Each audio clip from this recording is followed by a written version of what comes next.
Ayun, 9 na tayo, 9. Okay. Guys, may ano kasi ako guys eh, kumbaga may bago kasi akong risk management ngayon, pero hindi siya pwede sa lahat. Ano lang to guys, para lang to sa yung may malalim na psychology. Pero pag mga beginners ka, wag niyo muna tong gagamitin. Kasi baka malito ka tapos biglang mapasugal ka. Ang usually kasi guys, ang lagi kong ina-advise, mag-risk lang kayo guys ng ganito. Live account to ha, live account. Yan, to 2% per trade. Ito lang guys yung i-risk nyo per trade sa buong capital. Kunwari, day trader ka tapos nag-entry ka sa, yung iba kasi guys, sensya na guys, umuulan kasi. Kailangan lakasan ko yung boses ko. Kailangan kasi guys, ito, 0.5% to 2% per trading ideas. Ibig sabihin, per entry. Ito lang yung i-risk mo sa buong capital mo. Kaya nga guys, may mga computation tayo dyan, di ba? Kasi ito yung tinatawag na risk management. Pero minsan kasi, dahil 2% ka lang, minsan dinadamihan natin. Ang ginagawa mo minsan, 1 week siguro, nakaka 10 trades ka, nakaka 15 trades ka. Kaya ibig sabihin, kung i-times mo yung 2%, tapos makaka 10 trades ka sa buong week, aabot ka rin ng mga ilang yan. Aabot ka rin dyan ng 20%. Diba? Ibig sabihin, sa 10 trades mo, 2% risk, parang 20% risk ka dyan. Sa buong kapital mo yung tinitrade mo. Ngayon, may mga binago kasi ako dyan. Ang ginawa ko, as a swing trader, minsan ang ginagawa ko guys, 2 to 3 lang. Or sa akin guys, dalawang trade lang eh. Dalawang trade lang sa buong week. Okay na yun. At least importante, yan eh. Kumbaga, ima-manage mo lang yung risk mo. Dapat mag-stick ka doon. Ang ginagawa ko ngayon, yung bagong risk management plan ko is ganito. Pero guys, pag hindi pa maayos yung psychology mo, wag mong gagawin 'to kasi delikado 'to. Ano lang 'to para sa mga siguro sa mga may nagme-mentor, 'di ba? Siguro 2 months na nag-enroll sa akin na laging nag-a-attend ng Zoom. Kasi ibig sabihin, pag 2 months pataas ka na, uma-attend ng Zoom ko, ibig sabihin, 'di ba disiplinado ka na? 'Di ba naiintindihan mo na yung mga sinasabi ko? Pero kapag hindi mo pa naiintindihan yung mga sinasabi ko, wag mong gagawin 'to, okay? Disregard nyo to ha, disregard nyo to. Pero kapag matagal ka na sa Zoom ko at saka na ma-mindset na kita about sa risk management, alam mo na to, pwede mong gawin to. Okay, basta ganito.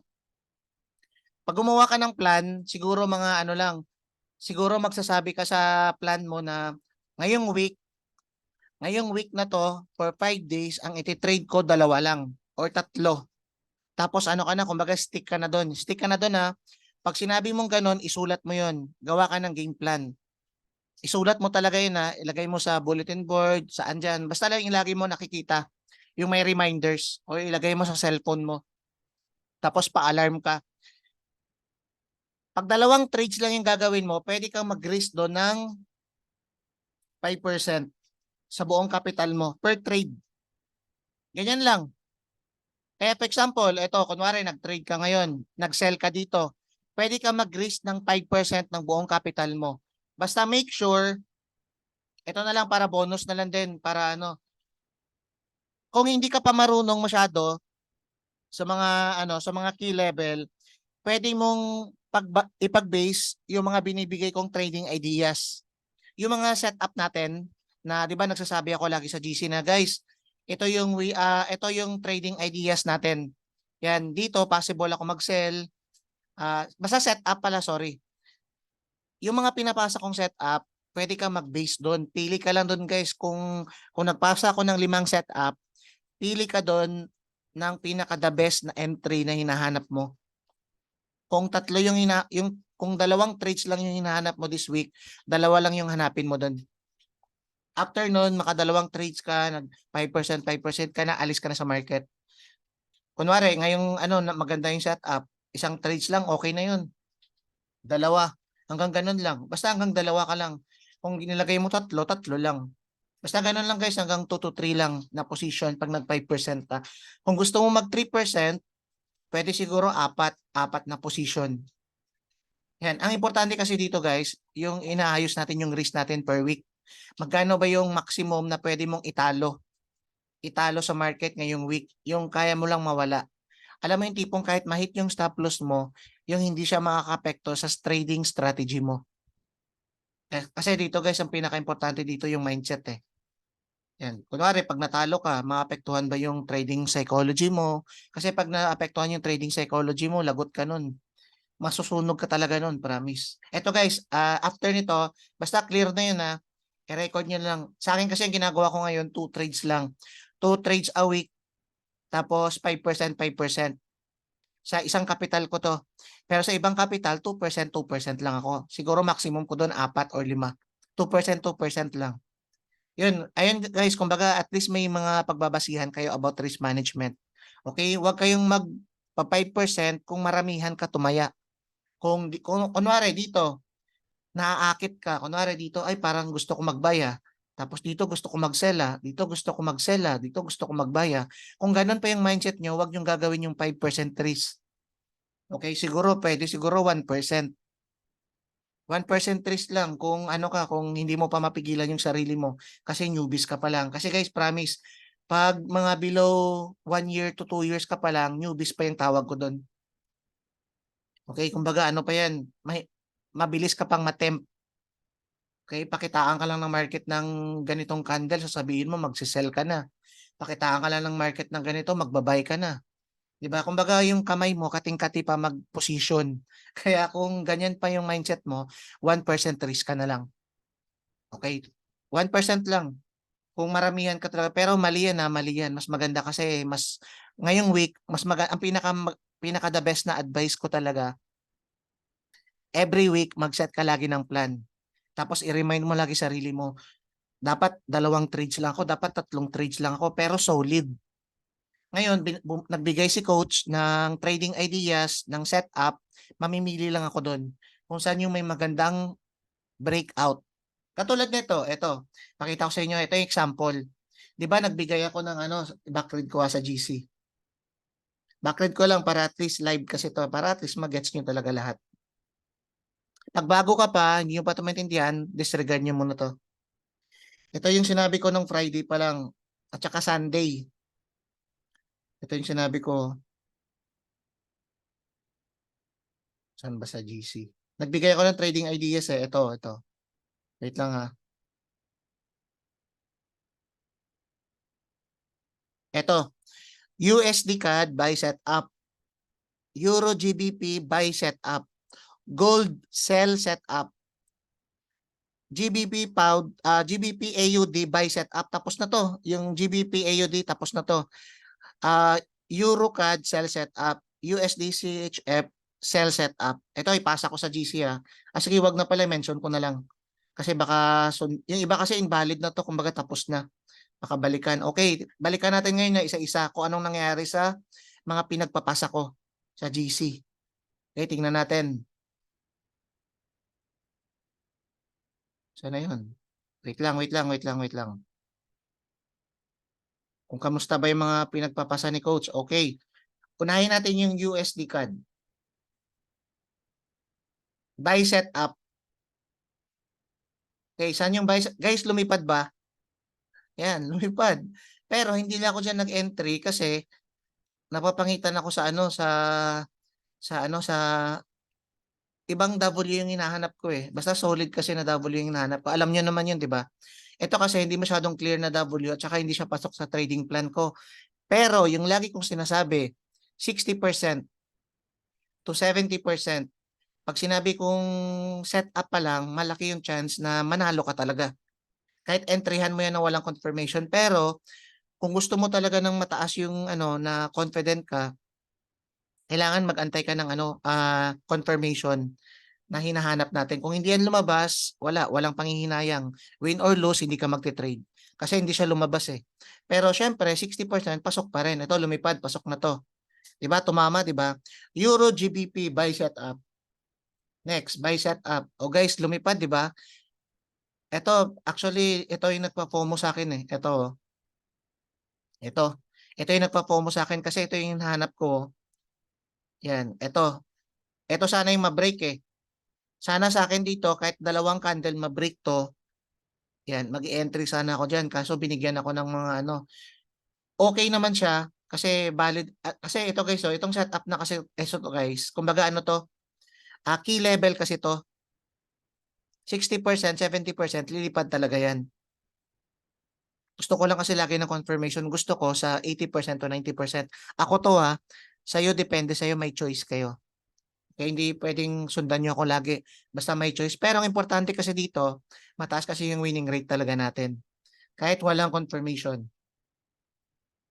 And depende lang minsan siguro sa bibigay kong trading ideas pag ano, pag pag hindi ako ready talaga. Pero syempre, bago ako magbibigay noon, pinag-aaralan ko talaga 'yun.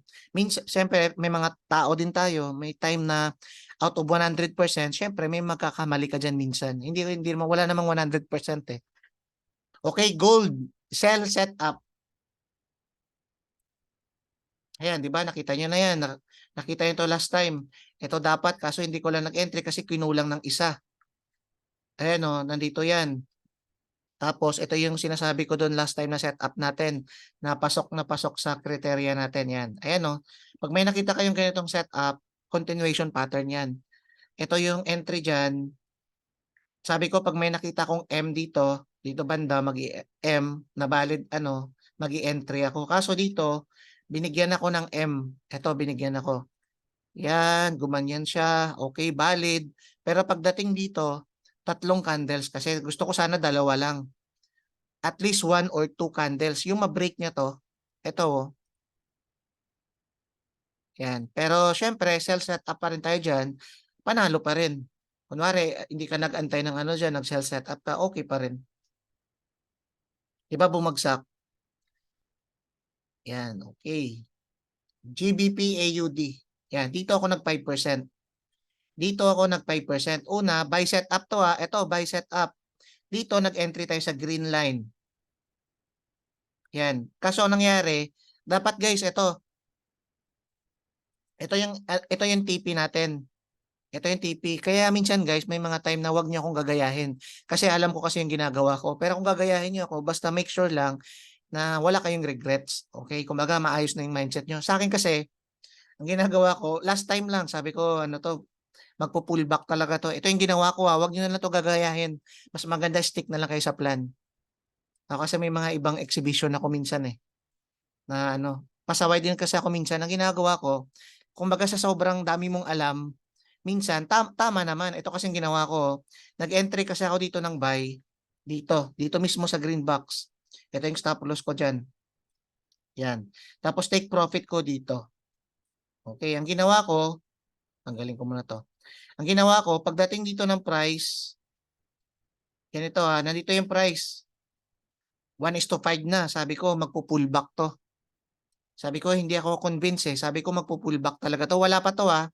Sabi ko, babalikan niya yung another box na gagawin ko. Ito yung bagong box. 1, 2, 3, 4, 1, 2, 3, 4. Ito. Ito, babalikan niya to. Sabi ko, hindi pwedeng balikan yan. Hindi pwedeng dumaretso yan. Kailangan niya mag-pullback. Kasi syempre, nasanay na kasi yung mga mata ko sa mga galawan ng mga candles. Araw-araw ba naman eh.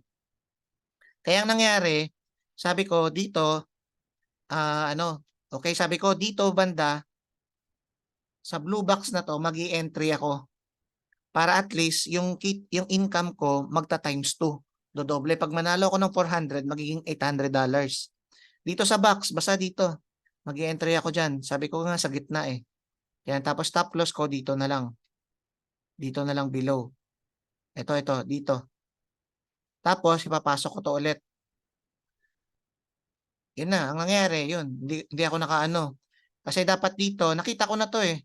Pero napag-iwanan kasi ako nandito na. Nandito na yung price. Sabi ko, hala, hindi ako nakapag-ano, nakalimutan ko. Kasi may time yata madaling araw to nangyari, nag-pullback. Sabi ko, nakalimutan ko mag-limit kasi inaantok ako. Yun, anong nangyari? Lumipad na, napag-iwanan na ako. Pero sana hindi ko na lang sana in-stop. Kumbaga, sana naniwala lang ako sa TA ko. Kaso, syempre, sa dami kong alam ko naman, tama naman, nababagsak talaga siya. Kaso, hindi ko lang to naabutan. Kaya yun ang nangyari. Okay, kaya sa inyo guys, okay lang yun. Kumbaga, stick na lang kayo muna dyan. Pero kung matagal-tagal ka na, darating kasi yung time na pwede ka nang mag-exhibition dyan. Basta, yung risk mo, sarili mo na lang. Wala kang ibang sisisihin, kundi sarili mo lang. Okay. Anong FOMO? Ano yan? Fear of missing out. Yung tipong natatakot ka, naguguluhan ka, yung tipong nadadalawang isip ka, magbabay ka ba o magsisell ka ba? FOMO yung tawag sa term na yan sa trading. Okay. Kumbaga naguguluhan. Okay, ito na guys. Basta guys, iba yung mga setup natin, sobrang accurate. Yan, ito pa lang. Tapos ngayon, ito yung guys, yung mamaya sabihin ko yung mga tama, yung mga mali naman mamaya, yung mga invalid. Yan dito, bakit ako nag-entry diyan? Kasi una, dito guys 'di ba sinabi ko to sa GC. Lahat ng mga sinasabi ko doon, yun lang yung entry ko. Ito, 1 2 3 moves. 'Di ba may pattern tayo na ganyan? Pag may pattern na ganyan, yung pang-apat, magpo-pullback. Kaya nag-buy tayo. Yung pang-lima, possible dumiretso yan dito. Continuation pattern. Yan. Susundan lang natin. Basta may confirmation dito. Nag-entry ako dito kasi, yan, ito. Ito yung BIC natin. Ito yan. Ito. Itong candle na to. Ito, nag-M siya oh. At least 2 candles. Ito kasi, dalawang candle. Okay na rin. May ano lang, may space lang na isa. Bullish kasi to. Pero sa akin, okay na lang. Okay na yan. Ayan oh. Tapos, nilagpasan niya yung BIC natin. Coach, saan yung confirmation dyan? At least 1 or 2 candles. Pag 3 kasi guys, dinidisregard ko yan eh. Kahit tama pa, kahit bumagsak siya, pero tatlo, hindi, parang katulad sa gold. Bumagsak siya na tatlo yung binigay. Pero hindi ko pa rin tinrade. Ibig sabihin, mas inuuna ko kasi guys yung disiplina. Kumbaga, sobrang hirap yan guys kasi kalaban mo dyan yung sarili mo eh. Kumbaga, yung trading plan ko at least 2 candles or 1. Tatlo yung binigay sa'yo. Ano yun? Kumbaga, decision making yun. Kung i-break mo ba yung rules mo or mag-stick ka lang. Kasi once kasi na na-break mo yung rules mo sa sarili mo, pag naulit mo yan ng isang beses, kaya mong ulitin yan ng many times. Kaya yun, para sa akin hindi siya okay. Kumbaga, pinaka the best advice ko, win or lose wins ka man or talo ka man, basta sinundan mo yung trading plan mo sa sarili mo, you did a good job. Ganun lang kasimple. Win or lose.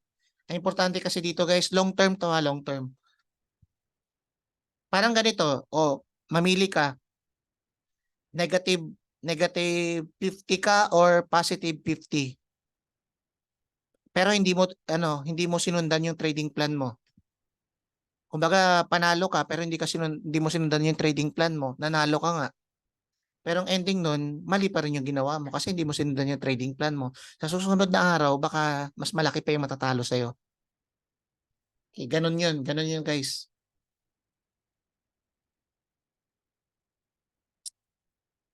Momentum candle bro, momentum.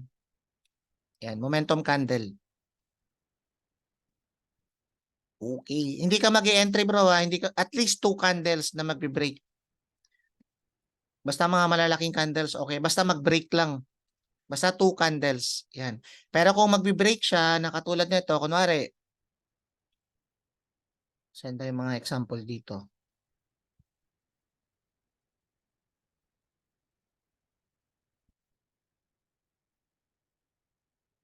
Bigyan kita example ng ano,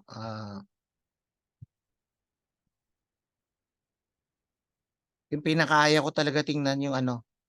Yung parang ganito, kahit valid siya, pero hindi ko to tinitrade. Kunwari, ito. Yan, may W dyan. Ito. Yan. Ibe-break niya ng ganito, pero bibigyan ako ng candle ng mga ganito. Hindi ko ititrade yan kahit tama pa yan.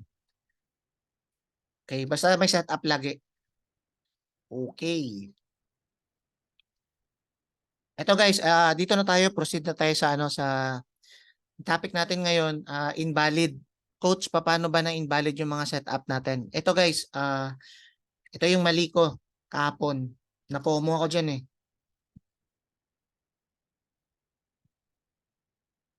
Ito grabe yung ano. aakyat, bababa. Yan. Na-hit naman sana. Ito guys, oh, ito kasi binigay sa ating kapon. Kapon kasi sell bias ako. Pero ngayon, dito guys, buy bias na ako. Ito, buy bias na to ha. Dito banda, okay na yan, buy bias. Tingin lang tayo ng valid change of character. Ito pwede sana, kaso at least 2 candles kasi hinahanap ko eh. Ito, oh, sana nag 2 candles na lang to. Isa lang oh. Pwede sana ako mag-buy dyan eh. Tapos TP ako dito guys oh. Yan, TP ako dito. Kaso binigyan ulit ako ng isa. Isang candle lang oh yung pag ano, yung isang leg. Kaso pass ako dyan. Ito guys yung mali ko. Ang setup kasi dito, ito oh.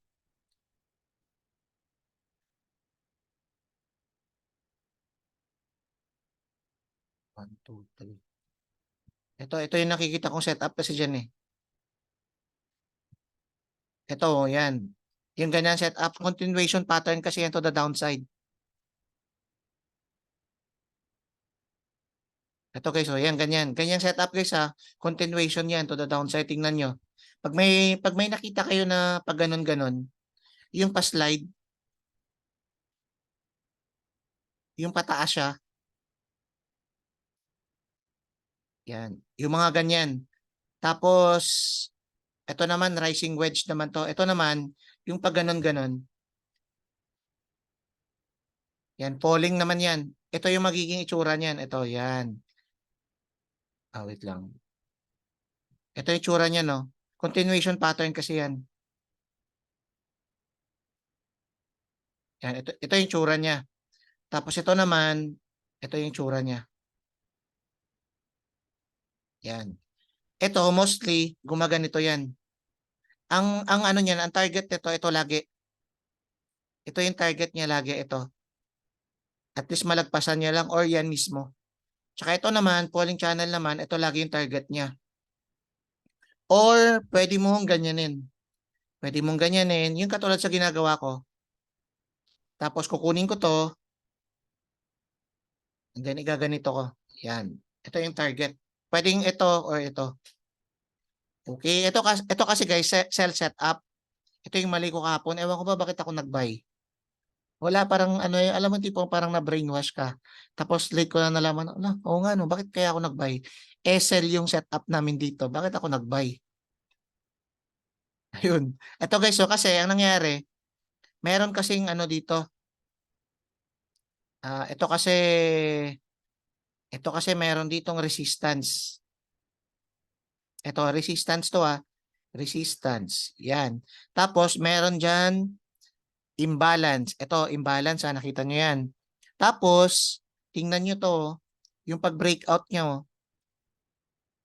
Oo nga, kaya pala bumagsak. Ito 1, 2, 3. Yung pag-breakout niya, di ba nakita nyo sobrang valid? Kasi 2 candles, yung pag-breakout niya, ito, bin-breakout niya to.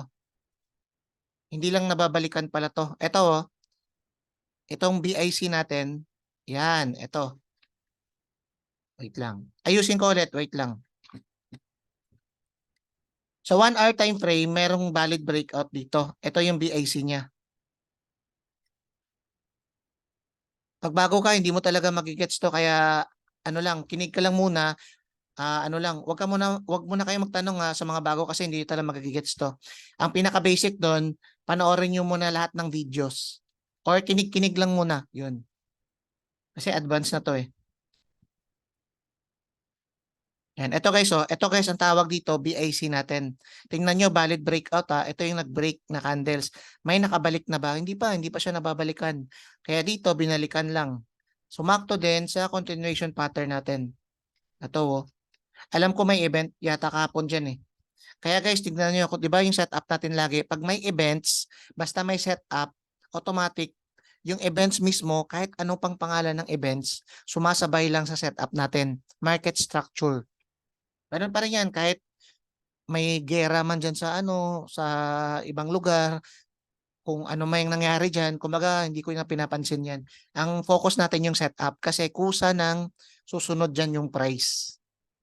Tingnan nyo, hindi pa nababalikan. Pag touch lang, sabay may news, sabay bagsak. Tapos, nagkataon din na, ito Yan, karoon ng letter M. Yan, ito na. Ito kapon yung sabi ko na ano eh. Ito hindi ko kasi to nakita eh. Ito guys, hindi ko to nakita. Sana kung nakita ko to, possible dito ako mag-sell. Magsisell ako diyan. Possible kasi babalikan niya yan eh. Tapos siguro take profit ko si TP ko si SL ko siguro pwedeng dito last swing kaso may nakita akong imbalance, baka posibleng balikan. Ang gagawin ko dito ko ilalagay yung SL ko. Yan, syempre TP dito. Dito sa ito. Yan. Diyan yung TP sa order block. Pero kahapon hindi ko talaga to nakita. Yan. Hindi ko talaga to nakita ngayon lang. Ngayon ko lang talaga to nakita na may naiwan pala na valid na ano dyan, mitigation block. Okay, binalikan lang. At the same time, may imbalance pa. Ayun, sayang hindi ko nakita. Ito yung nakita ko kahapon. Itong valid breakout na to. Ang nangyari, binalikan no, ito binalikan. Sabay balik, sabay bagsak. Ito yung ginawa ko kahapon. Tingnan nyo ha, sobrang mali. Kasi sell setup to eh. Yung ginawa ko, nung nakita ko na sabi ko may valid breakout dito. Possible, baka mag-retrace yan dito. Hinabol ko pa guys yung pullback. Baka mag-retrace yan sa imbalance, balikan niya to, sabay bagsak. Yan. Sabi ko mag-day trade ako dito ng konti na ano, sa 15 minutes. Ito ang ginawa ko. Sa isa lang ha, sa isang account ko lang. Pero sa the rest, hindi ko in-entry yan. Ito. Valid breakout kasi to guys eh. Okay, tanggalin ko na to ha. Okay na. Dito tayo mag-focus. Ito na yung valid breakout. Yes, valid breakout siya. Dito ako nag-entry. Pag breakout niya sa line na to, ito kasi yung BIC natin. Yan yung BIC natin. Ito yung green box. Ito yung BIC natin. Okay, valid, nag-breakout. Ginawa ko, nagantay ako ng pullback. Okay, pag-antay ko ng pullback, ito yung stop loss, di ba? Below. Last swing. Tapos, ito yung take profit ko. At least 1:2. Yan, 1:2. Sabi ko, pag pumunta dyan, possible baka bumagsak na. Anong nangyari? Lumipad. Pag entry ko, lumipad. Pagtapos niya lumipad naman. Tama naman. Kasi valid to eh. Pero bakit bumagsak? Nahit yung stop loss ko. Dahil sa 15 minutes time, kasi 15 minutes to, di ba? Ibig sabihin, yung mga kanto-kanto din yan, yung pagbe-base mo ng order block, dapat 15 minutes din. Dito ako nag-base. Sabi ko, possible lumipad yan hanggang dito. Kaso hindi ko to nakita. Ito guys, oh, ang lapit pala ng pader. Yan, pader yan. Kasi 'di ba minimum tayo at least 2 candles para tatawaging swing. Ito, oh, tingnan nyo ha. Galing dito. Yan, 2 candle, 1, 2. Yan, blocks yan. Ibig sabihin, pader yan. Sa 15 minutes, yan. Nag-breakout, nangyari, lumipad, pader ulit. Hindi siya makaabante dito. Pero kung wala to, kunwari isang candle lang yan, possible lumipad yan hanggang dito. Possible yan guys, lilipad yan hanggang dito. Kung isang bullish lang sana to. Kahit wala na sana to. Or kahit isa lang dyan, isang candle lang yan. Basta hindi lang siya magkaroon ng wall. O pader na harang. Kaya nangyari, nahit yung stop loss. Yun sana yung gusto kong ituro sa inyo na para at least ma-identify nyo yung tinatawag na, kunwari may nakita kayong valid, tingnan nyo guys kung may pader dyan. Kung may pader dyan na malapit, wag na. Ito pa yung isa, ito yung example higher time frame. EuroCAD. Yan, ito, EuroCAD. Ito yung una. Ito yung nakita ko guys. So sabi ko, ito yung nakita ko. 1, 2, 3. Okay. Ito breakout oh. Boom, breakout. Diba? Ito nakita nyo naman, valid breakout yan. At least 2 candles. Tapos ito, yan, na-break niya. Okay na. Nakafocus na ako dyan. Ang mindset ko, possible, biglang gaganito yan, sabay bagsak. Kasi valid breakout na eh. Pero ito guys, oh, hindi ko siya napansin. Ito oh. Yan. Mayroong pader dito. Dapat ang gagamitin ko palang pag-approach dyan is counter trend natin. Kasi masyado akong na mindset eh. Kasi kaya nga guys, dapat may meditation kayo para at least makafocus kayo. Kasi hindi all the time, grabe yung ano natin. Kailangan sobrang focus ka talaga. Dito ako nag-focus guys, oh, sa head and shoulder. Hindi ko tiningnan na pwede pala itong maging, anong setup yun guys? Guys, counter trend. Yung paborito natin sa lahat na lagi kong ini-explain. Ako na mismo to ha. Hindi ko yan nakita. Dapat magbabay tayo dito. Diba 4-hour setup to? Dapat dito magbabay tayo. Pero maghahanap tayo sa 1-hour time frame. Ito guys, so 1-hour time frame. Guys, tingnan nyo na lang kung ano nangyari. Yan o. Valid breakout. At least 2 candles. Ito, 2 candles din yung pagbagsak. At least 2 candles din yung pagtaas. Yung pag-breakout niya, at least 2 candles. Ito, nag-breakout siya. Hindi lang nababalikan yung mitigation block natin. Hindi pa nababalikan. Basta importante, nag-breakout siya. Yan. Ito yung reason bakit lumipad. Dapat buy entry tayo dyan. Kaso ang ginawa ko, nag-sell ako dyan. Sa isang account ko lang naman. Ano lang naman yun? 1% lang yun. Pag nadadalawang isip ako, 1% lang. Diba ang nangyari? Yun. Lumipad. Kaya ito guys, pinasa ko to para at least aware lang kayo. Na pag nakita kayo ng ganito, sa 4-hour time frame na setup, valid breakout. Ito, valid breakout. Tingnan nyo ulit yung isang scenario pa. Kasi baka possible, baka counter trend yan. Okay. Sana okay to guys ha. Sana nakita na ano nyo to, nag-guess nyo to. Mas maganda guys mag-entry. Kunwari, mag-entry ka ng ganito. Ng valid. Kunwari ganito, yan. Mag-entry ka ng ganyan. Nag-breakout. Mas maganda, nandito pa yung ano, yung pader sa baba. Parang katulad na to. Ito example ah. Ito. Ito yung example. Nakita nyo yung ano, nakita nyo yung valid. Ito oh. Nakita nyo yung valid breakout. Okay, nakita nyo yung valid breakout ha. Tapos, ang nangyayari dyan, nag-retrace sa box. Okay, entry point na yan. Bakit lumipad? Kasi guys, wala kayong makitang pader dyan. Wala kayong makitang pader dyan. Tuloy-tuloy yan. Ito oh. Wala. Dito lang banda. Ito lang yung pinaka-pader niya eh. Pero kung may makita ka dyan na ganito, yan. Ibig sabihin, pader yan. 2 candle sa 4-hour time frame. Pag may nakita kang ganito, possible, dito yan mag-retrace. Kaso wala. Kaya yun. Ito naman, maganda naman to eh. Ito naman, hinahanap ko nga, sabi ko, baka may pader dito. Ito naman ngayon, ito naman yung pader natin dyan. Imbalance. Kaya tingnan natin kung mag-ano sa dyan. Bale, break even na ako dito. Mag-set na ako ng break even. Ibig sabihin, free trades na to. Free trades na. Wala na akong risk dyan. Zero risk na yan. I-adjust ko yung stop loss ko kasi guys dito. Sa line na to.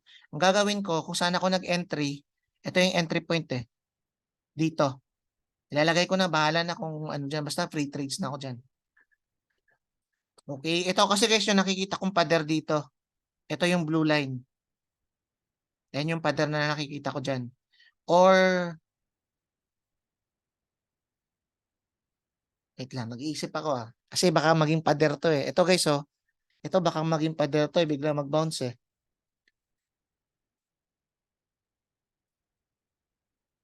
Yan. Tapos may naiwan pa na imbalance. Kaya tingnan natin kung ano mangyayari. Basta free trades na ako dyan. Yun. Kaya yun lang guys. Sana nasundan nyo. O, di ba na? At least ngayon alam nyo na kung paano. Yung BIC ba na yan, coach, makonsider ba? Yes, yes. Ang BIC dyan, OB yan. Parang OB. Di ba ano yan? Parang ganito. Ito example ah.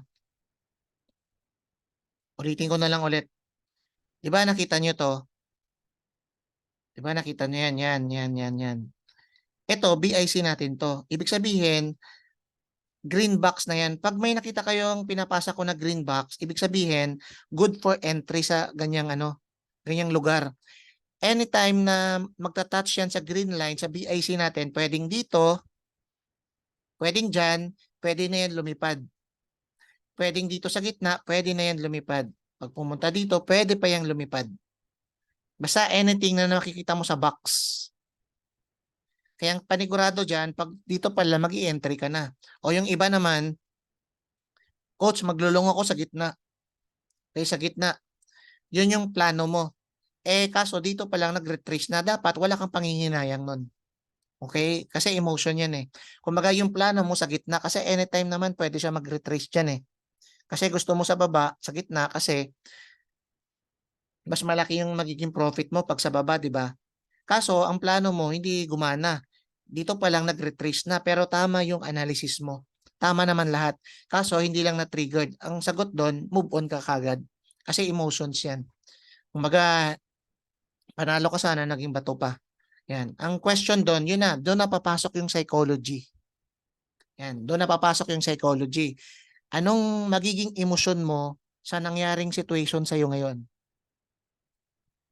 Ano ka, pwede kang magalit. Pag nagalit ka, sira yung plano mo. Wala na. Once na nasira yung plano mo, useless lahat ng technical analysis na nalalaman mo. Kaya nga, kaya nga 'di ba yung iba gusto nila technical analysis, gusto nila ano yung parang ano holy grail. Turuan mo naman ako coach ng technical analysis kasi pag nalaman ko yung strategy mo, magiging profitable na ako. Hindi nila alam na sa psychology. 10% lang yan guys. Kasi dito kasi masusubukan yan eh. Once na nasira yung psychology mo, kasi dahil lang sa napag-iwanan ka, nasira na yung psychology mo, or dahil na-hit lang yung stop loss mo, yun kasi yung pinaka-big question yun guys. Pag may struggle na pumunta sa trading journey mo, pag may struggle pag may struggle dyan, na-hit yung stop loss mo, or lagi kang wins, ang tanong doon, paano mo siya mai-handle? Magiging greedy ka ba? Magiging ano ka ba? Anong behavior na ipapakita mo sa market? Yun yung pinakatanong doon. Kaya napakahalaga guys ng psychology. Dalawa lang yan guys. Anong behavior papakita mo? Una, maging relax ka. Kasi ano ka, maging relax kasi sinabi na to ni coach eh. Part 2 ng journey kaya dapat relax lang. Bawal yung revenge trading. O nanalo ka ng sunod-sunod, relax ka pa rin dapat. Hindi ka dapat ma-overwhelm na sobrang galing mo. Ikaw na yung pinaka-genius sa lahat. Ikaw na yung pinakamagaling sa lahat ng mga estudyante. Hindi ganun. Kasi once na dumating yan, automatic baka tumaas yung believe mo sa sarili mo, biglang mag-high risk ka. Delikado din yun. Pwede kang masunugan nun. In short, guys, controlling.